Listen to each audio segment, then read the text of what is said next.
জাতিসংঘের অধিবেশনের জন্য আমাদের দেশের প্রধান উপদেষ্টার সফরসঙ্গী হিসেবে যে রাজনৈতিক দলের প্রধান ব্যক্তিবর্গরা গিয়েছিল, সেখানে আমরা দেখতে পেয়েছি যে বিএনপির মহাসচিব মির্জা ফখরুল ইসলাম আলমগীর এবং এনসিপির সদস্য সচিব আক্তার হোসেন এবং যুগ্ম সদস্য সচিব তাসনিম জারার উপরে একটা ন্যাক্কারজনক হামলা হয়েছে। গণ অধিকার পরিষদের আহ্বায়ক নুরুল ইসলাম নূরের উপরও কীভাবে হামলা করা হয়েছে, এটা সম্পূর্ণটাই আমরা মনে করি যে আমাদের যে জুলাইয়ের পক্ষের শক্তি যারা ছিল এবং বর্তমান যারা সরকারের আছে সেই সরকারের ব্যর্থতা।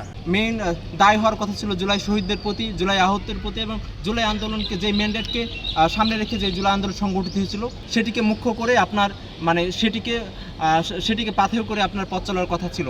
আশা করব আপনি ভুল ত্রুটিগুলো শুধরে নেবেন এবং ইসলামী বিশ্ববিদ্যালয়ে যেসব সমস্যাগুলো চলছে সেই সমস্যাগুলো সমাধানে আপনি পন্থা অবলম্বন করবেন। তাদের ব্যর্থতার জন্য, তাদের এই অযোগ্যতার জন্য তারা কিন্তু ফেসবুকে তো দূরের কথা, পোস্ট তো দূরের কথা, একটা কমেন্টও কিন্তু তারা করার একটা সাহস পাইতো না।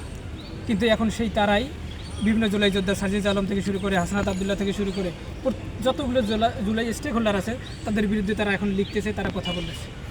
আমরা মনে করি এই ব্যর্থতার একমাত্র দায়ভার আমাদের ইন্টারিম সরকারের। এই ব্যর্থতার একমাত্র দায়ভার জুলাইয়ের পক্ষে যারা সত্যি এসেছিল তাদের অযোগ্যতা এবং তাদের অদক্ষতার কারণে তারা মূলত মাথাচাড়া দিচ্ছে, তারা তাদের ক্ষমতা দেখানোর একটা চেষ্টা চালাচ্ছে।